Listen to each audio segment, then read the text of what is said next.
தமிழ்நாட்டு பெண்கள்னாலே அழகு இல்லைங்களா? அது முன்னாடியே காமிச்சிட்டீங்க நீங்கள். கண்டிப்பாக இதில் எல்லாரும் ஒத்துக்கணும், ஆண்களை விட பெண்கள் தான் அழகுன்னு சொல்லிட்டு. எத்தனை பேர் ஒத்துக்கிறீங்களா? அதாவது நம்ம ஈஷா கிராமோத்சவம் பார்த்தீங்கன்னா, நான் வந்து இப்போ இந்த சட்டமன்ற உறுப்பினர் பாலிடிக்ஸ் வரத்துக்கு முன்னாடியில் இருந்து நிறைய இடத்துல வந்து கேள்விப்படுவோம். கோயம்புத்தூர்னாலே வந்து சில லெஜண்ட்ஸ் இருப்பாங்க. ஃபார் எக்ஸாம்பிள் பார்த்தீங்கன்னா அன்னபூர்ணா அப்படிங்கும்போது வந்து உடனே அந்த ப்ரைட் ஃபீல் பண்ண முடியாது. அது மாதிரி ஸ்பிரிச்சுவாலிட்டி, டிவோஷன், மெயின் பார்த்தீங்கன்னா எல்லாருமே வந்து அசோசியேஷன் ஆகட்டும், ஒரு மூவ்மெண்ட், ஒரு இயக்கம் ஆகட்டும், நிறைய பேர் ஸ்டார்ட் பண்ணுறாங்க. ஆனால் கன்சிஸ்டன்சி இருக்கிறது கிடையாது. தொடர்ந்து நடத்துறது வந்து ரொம்ப ஒரு மிகப்பெரிய ரொம்ப டஃப்பான விஷயம். ஆனால் இவங்க கிட்ட வந்து ஒரே ஒரு விஷயம் நம்ம வந்து நான் பார்த்தது என்ன அப்படின்னு பார்த்தீங்கன்னா, இன்டெகிரிட்டி வந்து மிஸ் ஆகிறதே கிடையாது. எங்கே போனாலும் ஒருத்தர் விட்டு ஒருத்தர் வந்து அவங்க அந்த அந்த ஒரு யூனிஃபார்மிட்டியாக கொண்டு போகிறதும், பக்கா டைம் மேனேஜ்மெண்ட் ஆகட்டும், வந்தவங்களை வந்து அந்த முகம் சுடிக்காம கவனிக்கிறத வந்து இவங்களை ஈஸியாக அடிச்சுக்கிறதுக்கு ஆளே கிடையாது. ஏன்னா மக்கள் வந்து ஒரு இடத்துல தேடி வராங்க, ஒரு விஷயம் கிடைக்கிது வராங்க அப்படின்னா அவங்க நம்ம கொடுக்கக்கூடிய விஷயம் மெயின் என்ன அப்படின்னு பார்த்தீங்கன்னா அட்டென்ஷன் இல்லைங்களா? ஒரு விஷயத்த நம்ம எக்ஸ்பெக்ட் பண்ணி வருவோம். இப்போ நான் இங்கே வந்திருக்கேன், எனக்கு வந்து அட்டென்ஷன் கொடுக்கல, பாருங்க வந்ததுலேருந்து சிரிச்சுட்டே இருக்காங்க. ஸோ வெல்கம் பண்ணும்போது ஒரு ஹாப்பினஸ் வரும் இல்லைங்களா? நம்மளை வந்து அக்செப்ட் பண்ணிக்கிறாங்க, நம்மளை கவனிக்கிறாங்க, அப்ரிசியேஷன். இது எல்லாமே வந்து பார்த்தீங்கன்னா ஈஷா கிட்ட வந்து நம்ம நிறைய எக்ஸ்பெக்ட் பண்ணலாம்.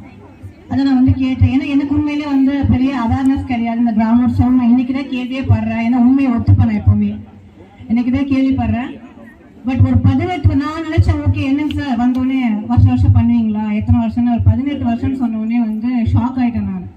ஒரு 18 இயர்ஸ் ஒரே மாதிரியான இவெண்ட்டை இத்தனைமே டுகெதராக நின்று நம்ம கொண்டு வர்றது அப்படிங்கிறது வந்து ஒரு ரொம்ப பெரிய விஷயங்க. அதுவும் பார்த்தீங்கன்னா மெயினாக வந்துட்டு சோஷியல் காஸ், பர்டிகுலராக வந்து யங்ஸ்டருக்கு, பீப்புளுக்கு இல்லைங்களா? நம்ம டிவிகே கவர்மெண்ட் பார்த்தீங்கன்னா நம்மளோட ஹானரபிள் சிஎம் ஆகட்டும், அந்த ஸ்போர்ட்ஸ் மினிஸ்டர் ஆகட்டும், எல்லாமே வந்து நம்ம எத்தனை நாள் வந்து சட்டசபையை நம்ம வந்து ஒத்து பார்த்துருக்கோம் அப்படிங்கிறது எனக்கு தெரியல, உண்மையிலே நான் பார்த்தது கிடையாது. ஸோ இதுக்கு வரும்போது நான் நோட்டீஸ் பண்ணி இந்த இடத்துல பார்க்கும்போதுலாம் பார்த்தீங்கன்னா ஒவ்வொரு வில்லேஜுக்கும், ஒவ்வொரு கிராமத்துக்கும் போய் அவங்களுக்கு என்ன டேலண்ட் இருக்கு அப்படிங்கிறத வந்துட்டு வெளில கொண்டு வரணும், அவங்கள வந்து எஸ்டாப்ளிஷ்மெண்ட் பண்ணணும் அப்படிங்கிறத வந்து நம்ம தலைவர் தளபதி அவர்கள், நம்ம ஹானரபிள் சிஎம் வந்து ரொம்ப கீனாக இருக்காரு அதில். ஏன்னா வந்து ஒவ்வொருத்தருக்கும் ஒவ்வொரு வகையான ஒரு டேலண்ட் இருக்கும் இல்லைங்களா? ஸோ அது எல்லாமே வெளில கொண்டு வரணும் அப்படிங்கிறதுக்கு. அடுத்தது வந்து பார்த்தீங்கன்னா இப்போ இருக்கக்கூடிய காலகட்டத்தில் டெக்னாலஜி, சயின்ஸ் எந்த அளவுக்கு டெவலப் ஆகுதோ அந்த அளவுக்கு நம்மளோட ஹெல்த் டவுன் ஆகிட்டே இருக்குது. எல்லாருமே ஒத்துப்பீங்கன்னு நினைக்கிறேன் இல்லைங்களா?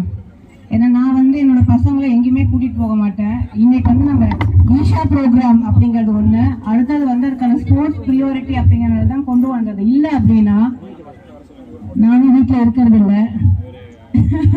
அதனால் வந்து காலையில் இந்த மொபைல் எடுத்தாங்க அப்படின்னா நைட்டு வரைக்கும் மொபைலோட தான் இருக்கிறாங்க.